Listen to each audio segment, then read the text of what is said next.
Everyone, स्वागत है आप सभी का एक बार फिर से आपके अपने यूट्यूब चैनल केवी की पाठशाला पे। तो बच्चों, लास्ट सेशन में हम लोगों ने cold desert of India, great Indian desert यानी कि थार डिजर्ट और अरावली हिल्स के बारे में हम लोगों ने पढ़ा था।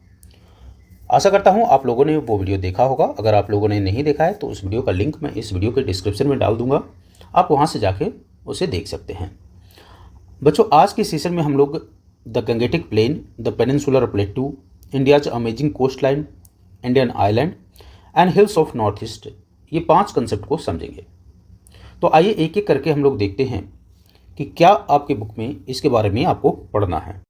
आइए सबसे पहले हम बात कर लेते हैं पेनिनसुलर प्लेटू की। बच्चों, पेनिनसुलर प्लेटू की अगर हम बात करें तो यहाँ 2 वर्ड आपको जो समझना है, सबसे पहले वो है पेनिनसुला और एक है प्लेटू।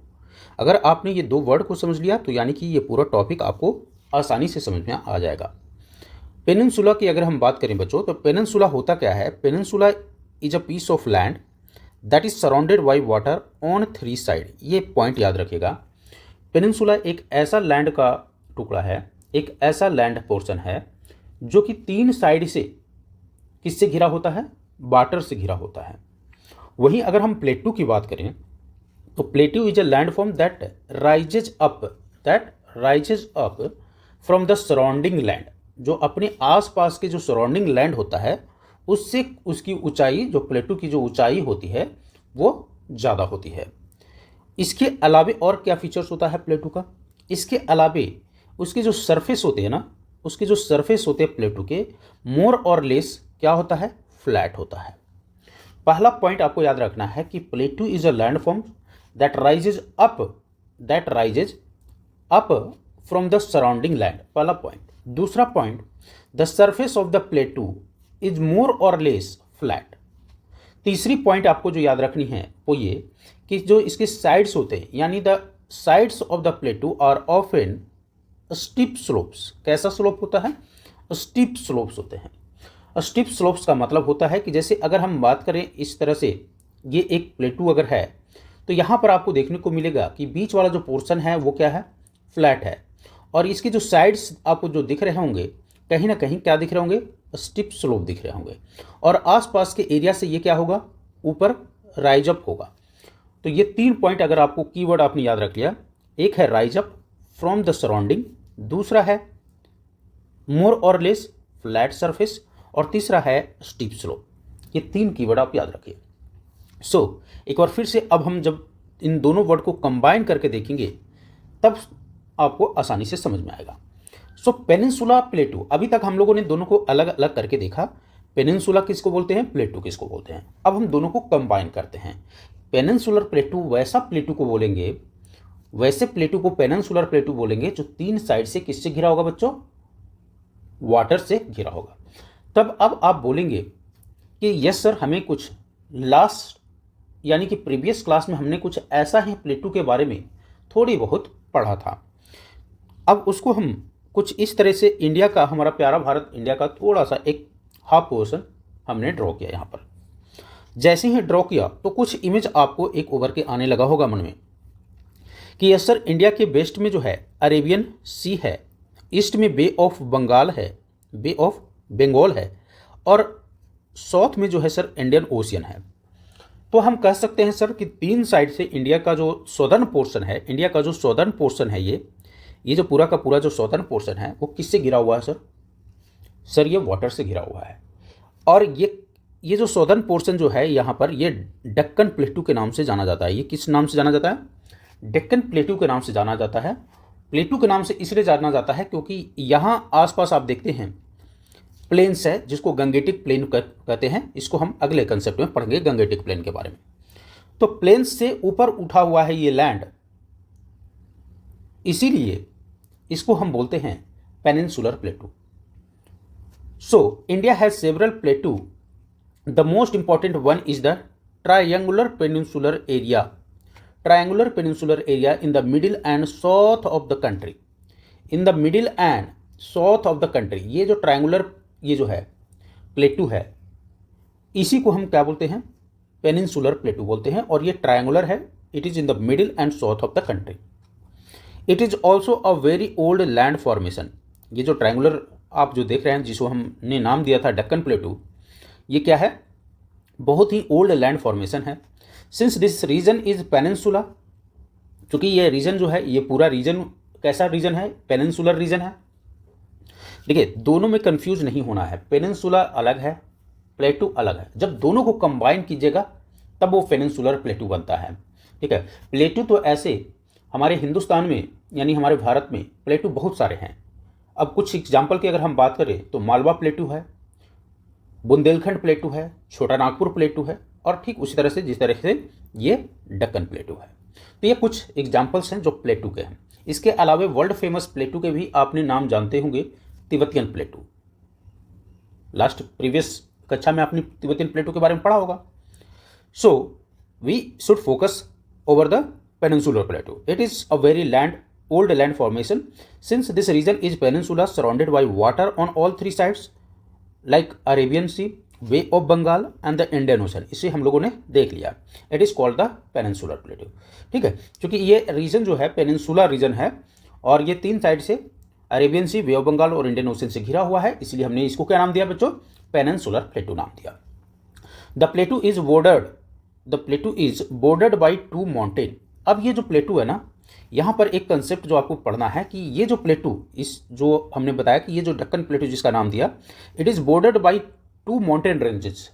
अब माउंटेन रेंजेस तो आपको मालूम होगा कि ऐसा माउंटेन जो कहीं ना कहीं बहुत एक लंबी चेन के रूप में होता है, उसको हम माउंटेन रेंजेस बोलते हैं। ये दो साइड से, ईस्टर्न साइड और वेस्टर्न साइड से, दो साइड से माउंटेन रेंजेस से घिरा हुआ है और इसका कुछ नाम दिया हुआ है। वेस्टर्न साइड से जो घिरा हुआ है, तो वेस्टर्न साइड वाला माउंटेन रेंजेस को बोलते हैं हम वेस्टर्न घाट, और ईस्टर्न साइड वाले माउंटेन रेंजेस को बोलते हैं ईस्टर्न घाट। ये दो कंसेप्ट याद रखना है। यहीं पर एक और कंसेप्ट याद रख लीजिए, ईस्टर्न घाट के बाद जो लैंड वाला जो पोर्शन होगा इधर, ये होगा ईस्टर्न कोस्ट, और जो वेस्टर्न घाट के जो बाद वाला जो यहाँ वाला जो एरिया होगा, लैंडमास जो होगा, लैंडमास ये होगा ईस्टर्न कोस्ट। ये क्या हो जाएगा, ईस्टर्न कोस्ट हो जाएगा यहाँ पर, ईस्टर्न कोस्ट। ठीक है, eastern coast, western coast, Eastern Ghat, Western Ghat, ये चारों कंसेप्ट को याद रखिएगा। सो अभी के लिए फिलहाल इतना कि ये जो पेनिनसुलर प्लेटू है that is bordered by 2 mountain ranges, first is Western Ghat, second is Eastern Ghat. अब एक इंपॉर्टेंट जो कंसेप्ट आपको बच्चों को ये पढ़ना है, difference between Western Ghat and Eastern Ghat. Western Ghat की बात करें तो ये टॉलर है and it runs along the western coast like a wall, यानी कि ये कंटिन्यूअस है। टॉलर है वेस्टर्न घाट और कंटिन्यूअस है, with many beautiful waterfall flowing down their steep sides during the monsoon season. इसमें बहुत सारे ब्यूटीफुल वाटरफॉल भी हैं जो कि बरसात के समय में क्या होते हैं, इसकी जो फ्लो होती है वो बढ़ जाती है। अगला जो इंपॉर्टेंट कंसेप्ट और पढ़ना है वेस्टर्न घाट के बारे में वो ये कि it has been declared as a world heritage site by UNESCO. UNESCO के द्वारा ये वर्ल्ड हेरिटेज साइट के रूप में भी डिक्लेयर किया गया है। So you have to remember this point that Western Ghat has been declared as a world heritage site by the UNESCO. Western Ghat is also home to many rivers and have a rich biodiversity. यहाँ पर से बहुत सारी नदियाँ भी निकलती हैं और यहाँ पर बहुत सारे बायोडाइवर्सिटी भी पाए जाते हैं। So the northern portion of Western Ghats are also known as Sahyadri. इसके जो वेस्टर्न पोर्शन है, अगर हम बात करें यहाँ पर, तो जो वेस्टर्न पोर्शन है इसके जो वेस्टर्न पोर्शन है, अब ये माउंटेन रेंज की बात कर रहा है, वेस्टर्न घाट की बात कर रहा है, तो वेस्टर्न घाट के जो नॉर्दर्न पोर्शन है, वेस्टर्न घाट के जो नॉर्दर्न साइड है ये वाला, इसको सहाद्री के नाम से जाना जाता है, याद रखिएगा। सो ये पॉइंट याद रखिए, northern portion of Western Ghat are also known as Sahyadri hills. ठीक है, अब आइए बात कर लेते हैं ईस्टर्न घाट का। सो अभी आप लोगों ने देखा कि वेस्टर्न पोर्शन जहां पर टॉलर है और कंटिन्यूअस है, तो आप देखेंगे कि जो ईस्टर्न घाट होगा वो क्या होगा, स्मॉलर होगा। ईस्टर्न घाट क्या होगा, स्मॉलर होगा, और ये कैसा होगा, ये ब्रोकन भी होगा। ठीक है, लोअर यानी कि लोअर होगा और ब्रोकन होगा। ठीक है, पॉइंट याद रखिएगा, ईस्टर्न घाट क्या है, लोअर है और ब्रोकन है into smaller hills along the eastern coast. Between these mountain ranges like Deccan Plateau, a vast area of flat highland. Okay, तो ये पॉइंट हमने ऑलरेडी कवर कर दिया है कि इन्हीं दोनों के बीच जो है ये कौन सा प्लेटू पाया जाता है। इस प्लेटू का नाम क्या है, तो यहाँ पर आपको दिया है सर वो है डेक्कन प्लेटू। इन्हीं दो वेस्टर्न घाट और ईस्टर्न घाट के बीच में एक जो रेंज है माउंटेन, इन्हीं दो माउंटेन रेंजेस के बीच में जो आपको एरिया मिलता है उसको डक्कन प्लेटू बोलते हैं। ठीक है। Reverse like Godavari, Krishna and Kaveri flow across the प्लेटू। जैसा कि हम लोगों ने बात किया कि वेस्टर्न घाट्स जो है it is home to many rivers and the Godavari, Krishna, Kaveri flows across this Deccan plateau. तो यहाँ से निकल करके डक्कन प्लेटू से निकल करके गोदावरी, कृष्णा और कावेरी ईस्ट की ओर क्या होती है बच्चों, ईस्ट की ओर फ्लो करती है। बाद में आप पढ़ेंगे कि यहाँ से एक नदियाँ निकलती है, नर्मदा और ताप्ती, इसके डक्कन प्लेटू के ऊपर में देखेंगे, जो कि कैसा होगा, वो वेस्ट फ्लोइंग रिवर होगा। तो यहाँ देखिए Godavari, Krishna and Kaveri flow across the plateau from west to east. यहाँ इसकी फ्लो देखिएगा, गोदावरी, कृष्णा, कावेरी जो है वेस्ट से ईस्ट की ओर फ्लो करेगा and it will drain its water into the Bay of Bengal. जो वेस्ट से ईस्ट की ओर जो बहेगी नदियाँ, जो वेस्ट से ईस्ट की ओर जो बहेगी, ये जाकर के कहाँ ड्रेन करेगी अपने आप को, बे ऑफ बंगाल में करेगी।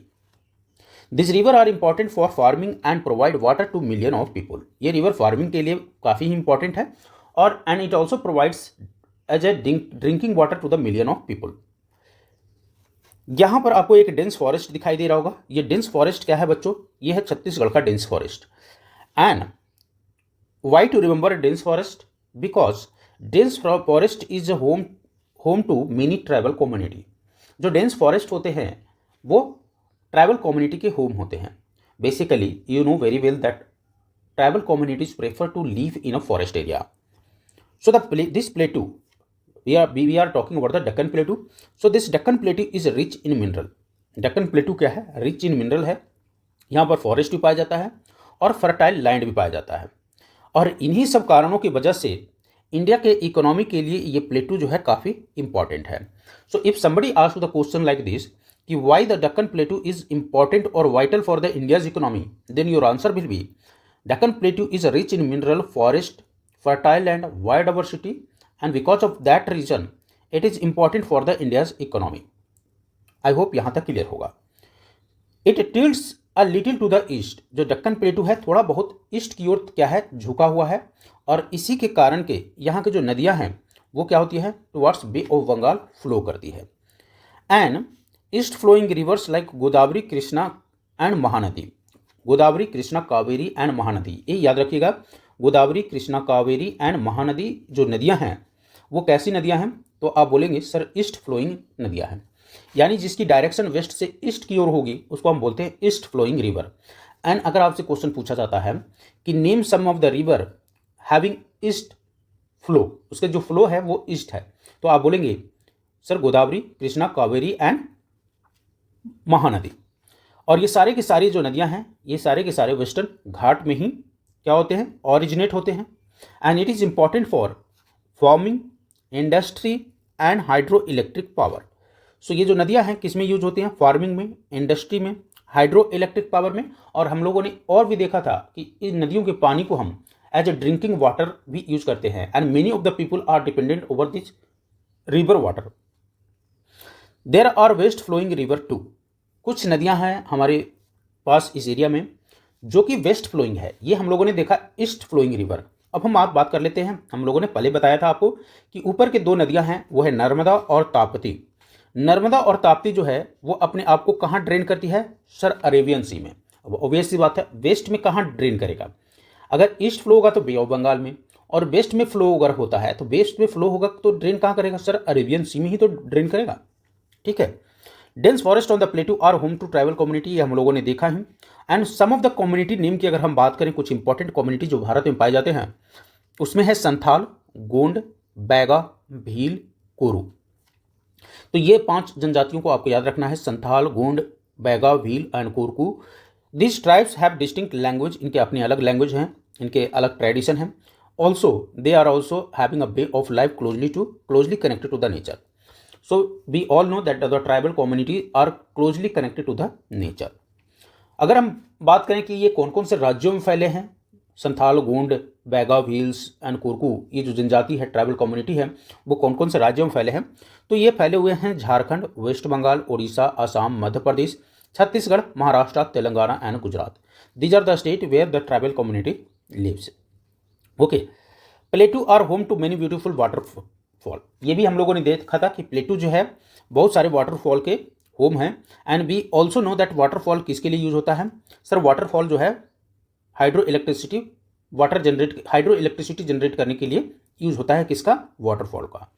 सो वाटरफॉल एक सोर्स है हाइड्रो इलेक्ट्रिसिटी का। और एक वाटरफॉल आपको जिसका नाम याद रखना यहाँ पर, वो है पेरी कनाल। ठीक है, पेरिया कनाल जो है वाटरफॉल, वो है मुन्नार केरला में पड़ता है। कहाँ पर पड़ता है? मुन्नार केरला में। तो याद रखना है, Periya Kanal waterfall is located in Munnar Kerala. अगला जो इंपॉर्टेंट फैक्ट आपको यहाँ से याद रखना बच्चों, वो ये सब जब फिगर आपको, जब भी एनसीईआरटी बुक में कोई फिगर दिखता है ना, तो उसके नीचे क्या लिखा हो उसको जरूर याद रखना है। ये जो फिगर आपको दिख रहा होगा सामने, ये है लायन टेल मकाऊ। अब इसके बारे में आपको क्यों पढ़ना है? खास बात यह है कि ये जो लायन टेल मकाऊ है बच्चों, वो कहीं ना कहीं ये जो स्पेसीज है वो वेस्टर्न घाट में ही पाया जाता है। कहाँ पर पाया जाता है? वेस्टर्न घाट में पाया जाता है। If you are asked a question like that lion tail macaque belongs to, तो वेस्टर्न घाट्स, इसके स्पेसीज जो वेस्टर्न घाट की। दूसरी जो है आपको एक किंग कोबरा भी वेस्टर्न घाट में पाया जाता है। ठीक है, किंग कोबरा और किंग कोबरा में बच्चों अंतर रहता है। एकमात्र सर्प है जो अपना घोंसला बनाता है, वो है किंग कोबरा। ये इंसेक्टिवोरस प्लांट जो वेस्टर्न घाट में पाया जाता है। इंसेक्टिवोरस प्लांट के बारे में आप लोगों ने प्रीवियस क्लास में पढ़ा था कि दे आर डिपेंडेंट ऑन, किस पर? तो सर इंसेक्ट्स पर डिपेंडेंट है ये। ठीक है, ये किस पर डिपेंडेंट है? इंसेक्ट्स पर डिपेंडेंट होते हैं। यहां एक कोल माइन का फिगर दिया हुआ। अब कोल माइन से आपको क्या याद रखना बच्चों? कोल माइन से हमको ये याद रखना है कि coal is a fossil fuels. Coal कैसा फ्यूल्स है? फॉसिल फ्यूल्स है। And we should not use coals because it contributes to the global warming. Coal जो है ग्लोबल वार्मिंग में कंट्रीब्यूट करता है, तो इसीलिए we should avoid using the coal as it is fossil fuel. ठीक है, so what we read about that, coal के बारे में हम लोगों ने देखा कि कोल जो है फॉसिल फ्यूल है and it contribute to the global warming. Insectivorous plant is also found in the Western Ghat. We also seen that king cobra is found in the Western Ghat. Lion-tailed macaw is indigenous species of Western Ghat. Periya Kanal जो waterfall है, we also seen that it falls in Mannar Kerala. ठीक है, तो इतनी चीज़ों के बारे में हम लोगों ने समझा। In the last we will see that Mumbai, यहाँ पर एक फिगर आपको दिया हुआ है मुंबई का। Why it is given? Because it is known as a India's financial centre. Mumbai को इंडिया का फाइनेंशियल सेंटर के रूप में भी जाना जाता है। और ये कहाँ पर है लोकेटेड? वेस्ट कोस्ट पर। वेस्ट कोस्ट की अगर हम बात करें तो कुछ इस तरह से यहाँ पर जो है मुंबई लोकेटेड है वेस्ट कोस्ट पर।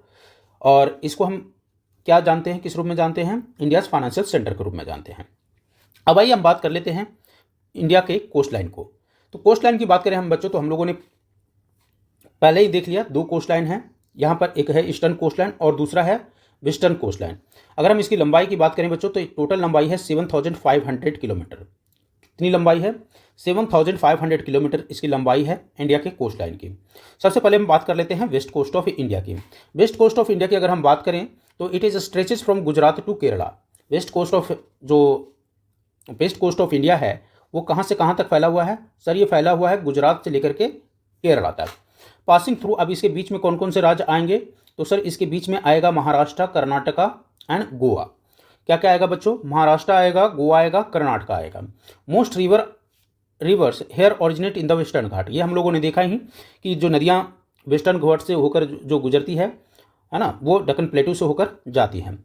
अब चूंकि यहाँ आपको दिया है कि most river here originate in Western Ghat, flow swiftly and form estuary. यहाँ एक जो कंसेप्ट आपको पढ़ना है वो है एस्चुअरी का। यह भी जान लीजिए एस्चुअरी किसको कहते हैं बच्चों। तो यहाँ पर बोलता है कि जो वेस्टर्न घाट में most of the river which originate in the Western Ghat form estuary. Estuary क्या होती है कि वैसी नदियाँ जो अपने साथ सेडिमेंट लेके नहीं आती हैं, वैसी नदियाँ जो अपने पास में अपने साथ में सेडिमेंट लेके नहीं आती है। आपने पढ़ा होगा गंगा रिवर के बारे में, आपने पढ़ा होगा ब्रह्मपुत्रा रिवर के बारे में, आपने पढ़ा होगा यमुना रिवर के बारे में। तो खास करके अगर हम बात करें गंगा रिवर और यमुना रिवर की, तो ये अपने साथ बहुत सारे सेडिमेंट लेकर आती है जो कहीं ना कहीं लास्ट चैनल में जाकर डिपॉजिट करती है। लेकिन यहाँ वेस्टर्न घाट से बहुत सारी जो नदियाँ हैं वो अपने साथ सेडिमेंट लेके नहीं आती हैं और जाके समुद्र में मिलती है।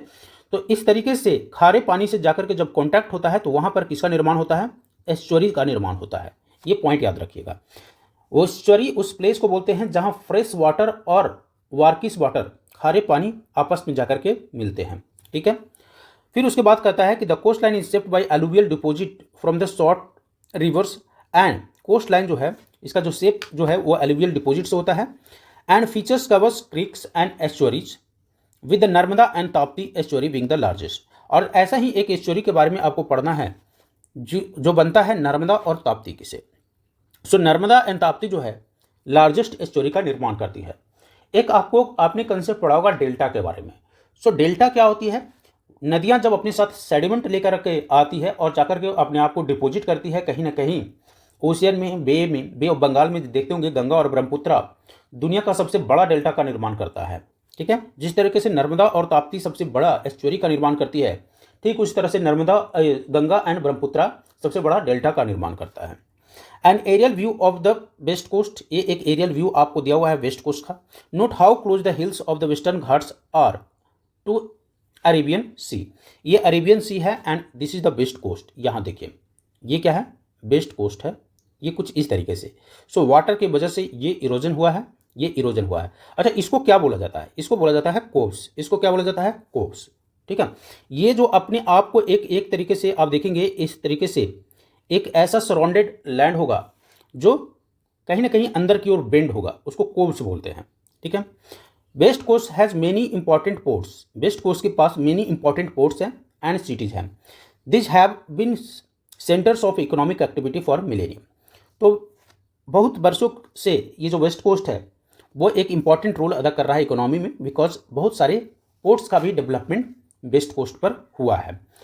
खास करके जब आप बड़े क्लासेस में, जब हायर क्लासेस में आप जाइएगा तो एक क्वेश्चन पूछा जाता है आपसे कि what is the reason that more ports have been developed in the west coast in comparison to eastern coast. तो ये आपको हायर क्लासेस में पढ़ना है। आइए बात करते हैं हम ईस्टर्न कोस्ट की।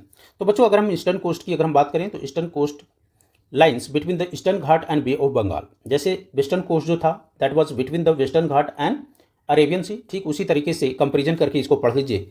ईस्टर्न कोस्ट जो है वो ईस्टर्न घाट और बे ऑफ बंगाल के बीच में फैला हुआ है and stretches from the Ganga delta two Kanyakumari. ये गंगेटिक डेल्टा से, ये गंगेटिक डेल्टा यहाँ जो गंगेटिक गंगा नदी आकर के बहती है यहाँ से लेकर के कन्याकुमारी तक ये फैला हुआ है। ठीक है, it has wide plains and major river delta including Mahanadi, Godavari, Krishna and Kaveri. So ये तो हम जानते हैं महानदी, गोदावरी, कृष्णा, कावेरी ये सारी की सारी नदियाँ जो हैं ये कहाँ पर बहती है आकर के? सर ईस्टर्न कोस्ट पर आकर के बहती है और बे ऑफ बंगाल में मिल जाती है। इंपॉर्टेंट लेक की अगर हम बात करें ईस्टर्न घाट पे, ईस्टर्न कोस्ट पर, तो वो है चिल्का लेक, पुलिकट लेक। ठीक है, चिल्का और पुलिकट लेक है। ठीक है, Pulicat lake is the lagoon lake which is a body of water separated from a large body of water by natural barrier. तो दो इंपॉर्टेंट लेक जो आपको जानना है, एक है चिल्का लेक और एक है पुलिकट लेक। अब यहाँ एक कंसेप्ट आपको पढ़ना है बच्चों लगून लेक का। Pulicat is example of lagoon lake. Lagoon lake कुछ नहीं है, ये वैसा वाटर, एक लैंड मास का एक ऐसा टुकड़ा जो सेपरेट हो जाता है मेन वाटर बॉडी से, उसी को क्या हम बोलते हैं? लगून बोलते हैं। ठीक है, डेल्टा और landform form at the mouth of the river. ये इंपॉर्टेंट कंसेप्ट याद रखिएगा कि डेल्टा किसको बोलते हैं। So delta are basically landforms that is form at the mouth of the river when it deposit sediment into large water bodies such as ocean. जब ये अपने जो डिपोजिशन है वो लार्ज वाटर बॉडी में डिपोजिट करती है, कहाँ पर डिपोजिट करेगा? ये अपने माउथ पर। तो इसी का जो निर्माण होता है उसको हम बोलते हैं डेल्टा। ठीक है, ocean, lake and another river. Over time this sediments buildup and form a triangular और fan shaped area. Godavari, Krishna, Kaveri and Mahanadi rivers create fertile delta making the lands ideal for farming. So कभी कभी आपसे पूछ दिया जाता है कि which of the this river form delta. तो ये याद रखिएगा कि गोदावरी, कृष्णा, कावेरी, महानदी भी डेल्टा का निर्माण करती है। इसके साथ साथ गंगा और ब्रह्मपुत्रा भी डेल्टा का निर्माण करती है। ये पॉइंट याद रखिएगा। आइए बात कर लेते हैं इंडियन आइलैंड के बारे में। हम इंडियन आइलैंड के बारे में बात करें तो बच्चों तो खास करके दो आइलैंड के बारे में पढ़ना है आपको। एक है किसको? अंडमान, और दूसरा है आपको, एक पहला आपको अंडमान निकोबार और दूसरा लक्षद्वीप के बारे में पढ़ना है यहाँ पर। So Indian island refers to a group of island scattered across the Indian Ocean. कुछ ग्रुप ऑफ आइलैंड है जो कि इंडियन ओशियन में फैला हुआ है, इसके साथ साथ अरेबियन सी में है और इसके साथ साथ वे ऑफ बंगाल में है। सो बच्चों इंडियन आइलैंड जो है ये 3 ओशियन में फैले हुए हैं, Indian Ocean, Arabian Sea and Bay of Bengal में, which form a part of India territory, और ये इंडिया के टेरिटरी का भी पार्ट है। इंडिया हैज़ 2 मेजर आइलैंड, जैसा कि हम लोगों ने पहले ही देखा कि इंडिया के पास 2 मेजर आइलैंड है। वो कौन कौन है? लक्षद्वीप है जो कि अरेबियन सी में है, और दूसरा है अंडमान एंड निकोबार जो कि बे ऑफ बंगाल में है। Let's draw a figure. So यहाँ पर आप देखेंगे, यहाँ पर एक ग्रुप है वो है अंडमान एंड निकोबार का, और इधर साइड में कुछ देखेंगे तो ये पड़ता है लक्षद्वीप। ये क्या पड़ता है सर? लक्षद्वीप पड़ता है। तो अरेबियन सी में है ये, और ये किस में है सर? ये बे ऑफ बंगाल में है, and some portion is also in the Indian Ocean. So Lakshadweep Arabian Sea में, Andaman Nicobar in the Bay of Bengal. This island have unique wildlife, beautiful beaches, coral reefs, volcano. तो ये आइलैंड पर क्या क्या पाए जाते हैं? ब्यूटीफुल इसका बीचेज है, कोरल रीफ्स पाए जाते हैं, एंड वोल्केनो पाए जाते हैं। Several ancient tribes made this island their home tens of thousand years ago. तो करीब 10,000 साल पहले जो ट्राइबल कम्युनिटी थे ये अपना घर इधर ही बनाए इन्हीं आइलैंड पर। सबसे पहले हम बात करते हैं लक्षद्वीप का। तो लक्षद्वीप की अगर हम बात करें बच्चों तो सबसे पहले हम बात कर लेते हैं कि ये जो है ना बहुत ही ब्यूटीफुल आइलैंड है। Lakshadweep is an archipelago. पहला कंसेप्ट आपको पढ़ना है कि लक्षद्वीप क्या है बच्चों? आर्कीपेलागो है। आर्कीपेलागो कुछ नहीं है, archipelago is a group of island. अगर आपसे पूछे कि what is archipelago, archipelago is a group of island. अगर एक आइलैंड है तो वो आइलैंड कहलाए, लेकिन ग्रुप ऑफ आइलैंड होता है जहां पर, तो इन सभी को मिलाकर के हम बोल देते हैं archipelago. Archipelago a group of island को बोला जाता है archipelago, located in the Arabian Sea. So Lakshadweep is a archipelago located in the Arabian Sea, close to Malabar coast of Kerala. Close to Malabar coast of Kerala. So Malabar coast कहाँ पर पाया जाता है? केरला में। हम लोगों ने देखा था कि जो वेस्टर्न घाट था उसके नॉर्दर्न पोर्शन को हमने बोला था सहाद्री। वही अगर हम बात करें नॉर्दर्न पोर्शन सहाद्री है, तो सौदर्न पोर्शन कहीं ना कहीं वो क्या कहलाएगा? मालाबार कोस्ट कहलाता है। ठीक है। It is made of 36 island, ये याद रखिए, जो कि कोरल का बना है। लक्षद्वीप जो है, लक्षद्वीप में टोटल कितने, अब चूंकि ये आर्कीपेलागो है तो यानी ग्रुप ऑफ आइलैंड होगा, तो टोटल आइलैंड की संख्या लक्षद्वीप में कितनी है सर? 36 है। And it is made up of coral.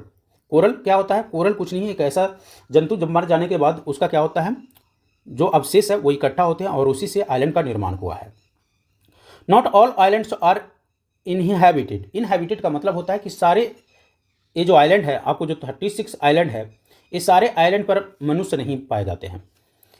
India control a vast marine area allowing for fishing, resources exploration and environmental protection. और इन सभी पर, इन 36 आइलैंड पर किसका कंट्रोल है? इंडिया। अंडमान निकोबार आइलैंड की अगर हम बात करें बच्चों तो this archipelago comprises more than 500 large and small volcanic island. जहां एक तरफ हम लोगों ने देखा कि लक्षद्वीप में मात्र 36 आइलैंड है, एंड इस वजह से चूंकि ग्रुप ऑफ आइलैंड है इसलिए आर्कीपेलागो कहते हैं। अंडमान निकोबार भी आर्कीपेलागो का ही एग्जाम्पल है, एंड हैविंग मोर देन 500 इसमें स्मॉल आइलैंड पाए जाते हैं। डिवाइडेड इंटू 2 डिस्टिंक्ट ग्रुप, पहला है अंडमान एंड दूसरा है निकोबार। पहला है अंडमान एंड दूसरा है निकोबार, अंडमान ग्रुप और Nicobar group. Their location is very important.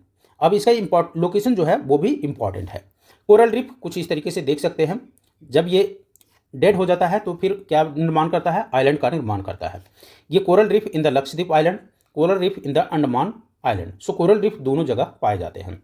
ये आपको दिख रहा होगा एक जो है इंडियन नेवी का क्या है? शिप है, डॉक है, इंडियन नेवी का शिप है, that is in Andaman island. अब आगे कहता है कि जो अंडमान आइलैंड है, they are like outpost of India. Important क्यों है? Because it is like a outpost of India. Outpost किसको बोलते हैं बच्चों? सपोज दैट यहाँ आप अगर आपका कुछ इंपॉर्टेंट इंस्टॉलेशन है और यहाँ से दूर कुछ आप एक सिक्योरिटी पोस्ट लगा के रखते हैं, जिसको हमने बोल दिया आउटपोस्ट। तो कहीं ना कहीं ये दूर से आने वाले खतरों को भाप सकता है और इसको चेतावनी दे सकता है। तो ठीक उसी तरह से अंडमान एंड निकोबार जो है, ओशियन में खास करके वे ऑफ बंगाल में एंड इंडियन ओशियन में एक आउटपोस्ट की तरह काम करता है, keeping an eye on the ocean, और ये ओशियन पर नजर रखता है। It is home to a variety of flora and fauna. Flora and fauna का मतलब यहाँ पर बहुत सारे फ्लोरा एंड फोना पाए जाते हैं, लाइक पेड़ पौधे एंड जानवर पाए जाते हैं। The Andaman island are also significant for historical point of view. अब अंडमान की बात करें अगर हम बच्चों, तो हिस्टोरिकल पॉइंट ऑफ व्यू से भी काफ़ी इंपॉर्टेंट है, क्योंकि पुराने समय में क्या होता है ना, हमारे फ्रीडम फाइटर को यहाँ जेल में भेज दिया जाता था। और इंपॉर्टेंट जेल का नाम अगर हम बात करें तो सेलुलर जेल है। क्या है? Cellular jail. और ये सेलुलर जेल जो है कहाँ पर है? यहीं पर है, अंडमान निकोबार में। और सेलुलर जेल जो है आपको इसको हम बोलते हैं काला पानी का सज़ा बोलते थे पहले। क्या बोलते थे? काला पानी की सज़ा। तो अगर किसी को काला पानी का सज़ा हो जाता था तो यहीं भेज दिया जाता था अंडमान में, ठीक है, सेलुलर जेल में, क्योंकि वहाँ आसपास कोई लैंड है नहीं, सिर्फ वाटर वाटर, वहाँ से भाग नहीं सकता है। कमेंट सेक्शन में एग्जाम्पल दीजिएगा कि इंडिया के एक फ्रीडम फाइटर जो वहाँ से निकल आए थे उनका नाम क्या था। गूगल पर जाइए, सर्च कीजिए who was the freedom fighter of India, है ना, escaped from the cellular jail, ठीक है। It has been preserve to remind us the tremendous sacrifices that our freedom fighter made so we could be free. We will discuss this some more in higher classes. तो इसके बारे में हम और higher classes में पढ़ेंगे। ये एक यहाँ पर आपको कुछ दिखाई दे रहा होगा बच्चों। अब हम लोगों ने पढ़ा था कि अंडमान निकोबार के जो आइलैंड है कहीं ना कहीं वोल्केनिक आइलैंड है। कोरल आइलैंड तो है, कोरल तो है, कोरल से बना हुआ है, but somewhat it is volcanic in nature. Volcanic in nature का मतलब होता है कि सारे के सारे एक्टिव नहीं है, एकमात्र एक्टिव वोल्केनो यहाँ पर पाया जाता है, वो होता है वायरन आइलैंड के नाम से जाना जाता है। अंडमान निकोबार में आपको याद रखना है कि अंडमान निकोबार में एक मात्र एक्टिव वोल्केनो पाया जाता है, वो है Barren Island. The only one in India which is active volcano is Barren Island. Okay, so Barren Island की अगर हम बात करें, so it is in the Andaman Nicobar island and only active volcano in India. It sometimes erupts sending smoke and lava into the sky. कभी कभी जो है ये इरप्ट होता है, इसीलिए एकमात्र ओनली आइलैंड के नाम से इसको हम जानते हैं। डेल्टा के कंसेप्ट को हम लोगों ने पहले ही पढ़ा, तो ऐसा ही एक डेल्टा का कंसेप्ट है West Bengal and that is known as Sundarban. ये जो है वेस्ट बंगाल में एक डेल्टा के बारे में आपको पढ़ना है, जिसको हम सुंदरवन के बारे में जानते हैं। As we travel back from the island towards the eastern side of the Himalaya river Bay of Bengal we come to the Sundarban. जैसे ही हम बे ऑफ बंगाल में आएंगे तो आपको ये सुंदरवन दिखाई देगा। This is located on the delta of the Ganga and Brahmaputra. ये जो सुंदरवन का जो एरिया है खास करके मैनग्रोव के लिए जाना जाता है। किसके लिए जाना जाता है? मैनग्रोव्स के लिए जाना जाता है। और ये लोकेटेड है गंगा और ब्रह्मपुत्रा के मौत पर, ठीक है। सुंदरवन जो डेल्टा का निर्माण है वो गंगा और ब्रह्मपुत्रा के मौत पर लोकेटेड है। And their tributaries, the delta has unique combination of the river, sea and land, ठीक है। तो डेल्टा का कैसा कॉम्बिनेशन है? सी, लैंड एंड रिवर का कॉम्बिनेशन है। वाई? बिकॉज यहाँ पर देखते होंगे आके अपना रिवर कहाँ पर डिस्चार्ज करेगा? तो सी में ही तो करेगा, बे ऑफ बंगाल में ही तो करता है। About half of it is located in India and the rest in Bangladesh. अगर हम सुंदरबन डेल्टा की अगर हम बात करें बच्चों, तो आधा जो है ये इंडिया में है और हाफ जो है क्या है, ये बांग्लादेश में है। कुछ इस तरीके से यहाँ चूंकि हम जानते हैं इधर वाला जो एरिया है वो बांग्लादेश का है। तो यहाँ से आज जब आती है, यहाँ से जब ब्रह्मपुत्रा रिवर आती है और यहाँ से जब गंगा रिवर आती है और ये जो दोनों मिलती है यहाँ पर, तो बे ऑफ बंगाल का निर्माण करती है, ये निर्माण करती है डेल्टा का। और इसी पोर्शन वाले इसी एरिया को हम बोलते हैं सुंदरबन डेल्टा। इसको किस नाम से जानते हैं? सुंदरबन डेल्टा। तो इसका half of the portion falls in the India and half of the portion falls in the Bangladesh.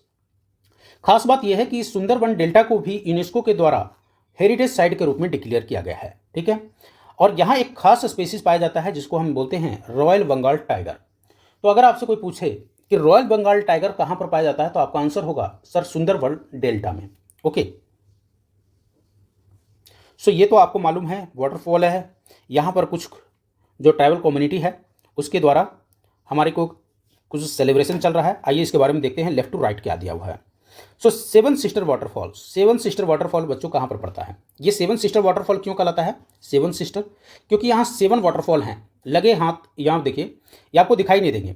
जब आप वहाँ जाकर देखेंगे, शिलोंग जब जाइएगा, शिलोंग से वहाँ पर आप चेरापूंजी साइड जाइए, तो चेरापूंजी में आपको देखने को मिलेगा ये 7 वाटरफॉल, ठीक है, 7 सिस्टर जिसको बोलते हैं। तो ये आप बहुत ही ऊंची वाटरफॉल है और इस तरीके से कुछ है। यहाँ चूँकि पिक्चर में आपको क्लियर नहीं दिखाया गया है। सो हमें जाने का एक बार मौका मिला यहाँ पर, आप भी कभी जाइए और घूम के आइए और 7 सिस्टर को देख के आइए। ये कहाँ पर पड़ता है? भारत के मेघालय राज्य में पड़ता है। आपको जाना है शिलोंग, शिलोंग से आप चेरापूंजी साइड जाएंगे तो वहाँ आपको देखने को मिलेगा। ये जो है ये क्या है? एक फेस्टिवल सेलिब्रेट किया जा रहा है। किसके द्वारा? साधसुख। किसके द्वारा? Shad Suk Mynsiem festival is celebrated by the Khasi people. अब गारो खासी जयंतिया भी जो ट्राइब्स है वो मेघालय में ही पाए जाते हैं। नेचर, अब ये चूंकि नेचर को ट्राइब्यूट के लिए ये साधसुख माइसिन फेस्टिवल जो है खासी पीपुल के द्वारा, खासी ट्राइब के द्वारा। तो क्वेश्चन आपसे पूछ सकता है कि जो साधसुख माइसिन फेस्टिवल है वो कौन से ट्राइबल के द्वारा सेलिब्रेट किया जाता है? तो आप बोलेंगे सर खासी पीपुल के द्वारा। और ये तो आप भूल ही नहीं सकते हैं बच्चों। जब भी आप मेघालय घूमने के लिए जाएंगे तो वहाँ ये बहुत फेमस है, इसको बोलते हैं रूट ब्रिज। क्या बोलते हैं, रूट ब्रिज। सो अभी अगर हम नॉर्दर्न साइड की अगर हम बात करें तो ब्रिज जो देखते हैं वो सीमेंटेड ब्रिज है, लेकिन जब नॉर्थ ईस्ट में जाइएगा तो आपको सीमेंटेड नहीं बल्कि ये रूट ब्रिज देखने को मिलेगा। तो यहाँ के ये जो रूट ब्रिज का जो निर्माण होता है ये बहुत फेमस है, नेचुरल है, लिविंग रूट ब्रिज बोलते हैं इसको। क्या बोलते हैं, लिविंग रूट ब्रिज। ये आप जाएंगे आप मेघालय में चेरापूंजी साइड में, तब आपको देखने को मिलेगा लिविंग रूट ब्रिज। आइए बात कर लेते हैं हिल्स ऑफ नॉर्थ ईस्ट के बारे में। कहता है stay on the map as we move towards the hills of the north east our final destination for now, है ना। तो फाइनल डेस्टिनेशन के पहले एक बार थोड़ा हम चर्चा कर लेते हैं किसके बारे में, गंगेटिक प्लेन हमारा रह गया। चलिए उसको लास्ट में देख लेंगे गंगेटिक प्लेन को। सबसे पहले हम जब चूंकि हिल्स ऑफ नॉर्थ ईस्ट आ ही गए हैं तो हिल्स ऑफ नॉर्थ ईस्ट देख लेते हैं। कैन यू सी द गारो, खासी एंड जयंतिया। गारो, खासी, जयंतिया अब यहाँ पर कहाँ देख सकते हैं, चूंकि मैप हो यहाँ साथ में एक जो कमी है ना इस एनसीईआरटी बुक का वो है कि मैप सुपर इम्पोज नहीं किया गया है यहाँ पर। साइड बाय द साइड में अगर मैप होता तो मज़ा आ जाता। तो बच्चों कोई नहीं, हम आपको ड्रॉ कर देते हैं। यहाँ पर आसाम है, इसके आगे जब आप बढ़िएगा तो मेघालय साइड में यहाँ पर नहीं है, माफ़ कीजिएगा, इसको थोड़ा सा डिलीट कर देना। तो यहाँ कुछ इस साइड में आपको पड़ेगा आपको मेघालय, ठीक है, इधर पड़ता है मेघालय। तो ये कुछ इस तरीके से है, ऐसे है, ऐसे है। इसको बोलते गारो, खासी और जयंतिया, ठीक है। इस तरीके से हिल आपको देखने को मिलेगा। ये हम बाहर निकाल के दिखा रहे हैं आपको। तो गारो, खासी, जयंतिया जो है आपको जब मैप आप फिजिकल मैप देखिएगा तो वहाँ पर जरूर देखिएगा इन तीनों को, गारो, खासी, जयंतिया को, मेघालय में पड़ता है, ठीक है। Hills part of the Meghalaya plateau known for their lush greenery, बहुत ग्रीनरी है, हैवी रेनफॉल। ये तो आपको मालूम ही है कि सबसे ज़्यादा जो रेनफॉल है वो मासिन राम ऑफ द चेरापूंजी, जो आपको मेघालय का मासिन राम है, पहले चेरापूंजी था अब मासिन राम हो गया। And the breathtaking waterfall, और ऑफकोर्स यहाँ के जो वाटरफॉल हैं बहुत सारे वाटरफॉल हैं, ठीक है, बहुत सारे ब्यूटीफुल वाटरफॉल आपको देखने को मिलेगा। तो सबसे पहला पॉइंट आपको ये याद रखना है कि ये 3 माउंटेन हिल्स गारो, खासी, Jaintia that falls in the Meghalaya. Second thing is that Bharat में सबसे ज़्यादा बारिश जो होने वाला स्थान है वो भी मेघालय में है, वो है मासिन राम। पहले चेरापूंजी था अब मासिन राम हो गया। ये पॉइंट्स आपको याद रखने हैं। यहाँ देखिए आपको दिया हुआ है क्या, मावलोंग। यहाँ भी हम गए थे, मुझे जाने का मौका मिला, कभी आपको मौका मिले तो जाइए। मावलोंग क्या है बच्चों, ये एक एशिया का क्लीनेस्ट विलेज है, एशिया का क्लीनेस्ट विलेज है आपको। और यहाँ पर आपको क्या है, एशिया क्लीनेस्ट विलेज है, वेल मेंटेन है। बम्बू डस्टबिन आपको देखने को मिलेगा। यहाँ के जो लोग हैं वो कैसा डस्टबिन यूज़ करते हैं, बम्बू डस्टबिन यूज़ करते हैं। And eco friendly living practices यहाँ को आपको देखने को मिलेगा। लिविंग रूट ब्रिज तो पूरा मेघालय का फेमस है, ठीक है, सिर्फ मावलोंग का नहीं, पूरे मेघालय में आपको इस तरह का लिविंग रूट ब्रिज देखने को मिलेगा, ठीक है। अब हम लास्ट में बात कर लेते हैं बच्चों, द गंगेटिक प्लेन हमारा छूट गया था, उसके बारे में बात कर लेते हैं। तो आइए फटाफट हम कर लेते हैं गंगेटिक प्लेन को। गंगेटिक प्लेन की अगर हम बात करें बच्चों तो प्लेन से जैसा कि आपको पता चल रहा होगा planes.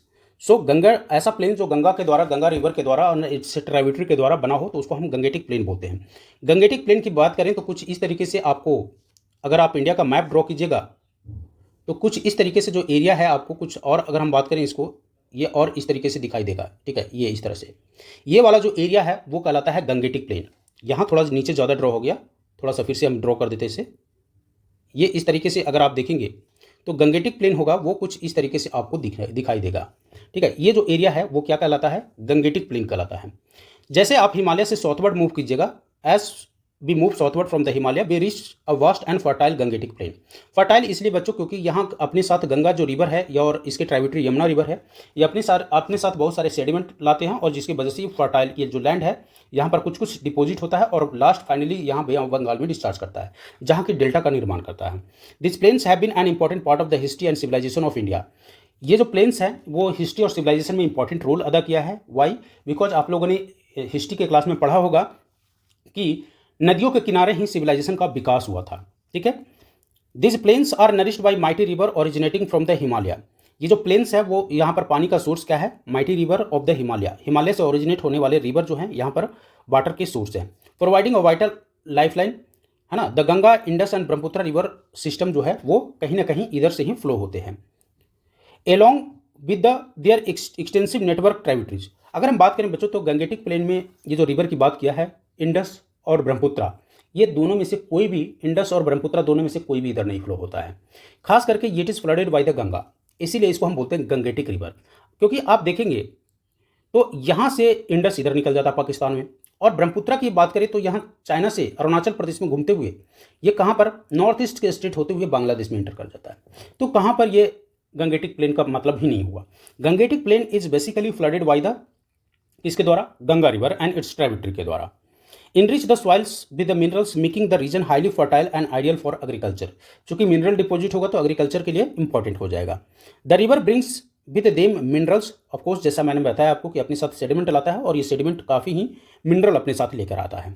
Enrich the soil enable abundant agriculture. The river are also source of the generating electricity. ये तो आप लोगों ने पढ़ा ही।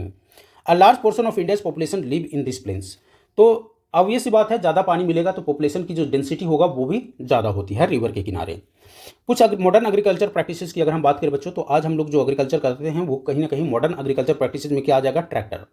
ठीक है, यहाँ पर एक एरियल व्यू है दिल्ली का, और दिल्ली किस नदी के किनारे बसा हुआ है, सर यमुना नदी के किनारे बसा हुआ है। ये जो फिगर है वो पैडी फील्ड का है। वेस्ट बंगाल में जो कुछ महिलाएं हैं वो पैडी फील्ड में काम कर रहे हैं। ये उत्तर प्रदेश का एक फिगर दिया हुआ है मल्टी क्रॉपिंग का। मल्टी क्रॉपिंग का मतलब होता है कि एक ही खेत में अनेक तरह का फसलें, यहाँ पर कुछ अलग फसल है, यहाँ पर कुछ अलग फसल है, इसको हम बोलते हैं मल्टी क्रॉपिंग। ठीक है। The flat land of northern plain has allow for the development of elaborate transportation network.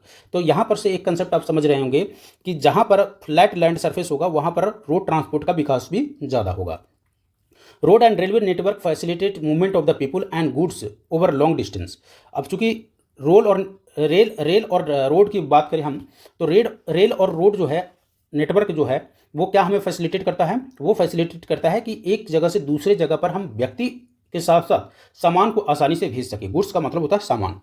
As you will see in the tapestry of the past chapter, the Ganga, the Brahmaputra and other rivers have been used for millennium for travel and trade. तो ये तो आपको मालूम होगा कि पहले के समय में जो ट्रेड होता था वो किससे होता था बच्चों, रिवर के। जब ब्रिटिशर्स इंडिया आए थे तो उस समय कहाँ रोड कनेक्टिविटी थी। उस समय जो ट्रेड हुए, जितने भी ब्रिटिश और इंडिया के बीच में जो ट्रेड हुए वो कहीं ना कहीं रिवर से तो हुए, ओशियन से तो हुए। ठीक है, तो ये एक है आपको मोड ऑफ ट्रांसपोर्ट की अगर हम बात करें तो रेल। मोड ऑफ ट्रांसपोर्ट अगर आपको लिखने के लिए आ जाए बच्चों तो आप लिखेंगे rail, road, air and water. ये 4 मोड ऑफ ट्रांसपोर्ट है प्रेजेंटली। ठीक है, rail, road, air and water. एक इंपॉर्टेंट फैक्ट जो आपको जानना चाहिए, भारत में जो मोस्ट ऑफ द रिवर है वो गॉडेस के नाम पर है। किसके नाम पर, गॉडेस। गॉडेस का मतलब होता है देवी। तो भारत में जो मोस्ट ऑफ द रिवर है वो देवी के नाम पर है।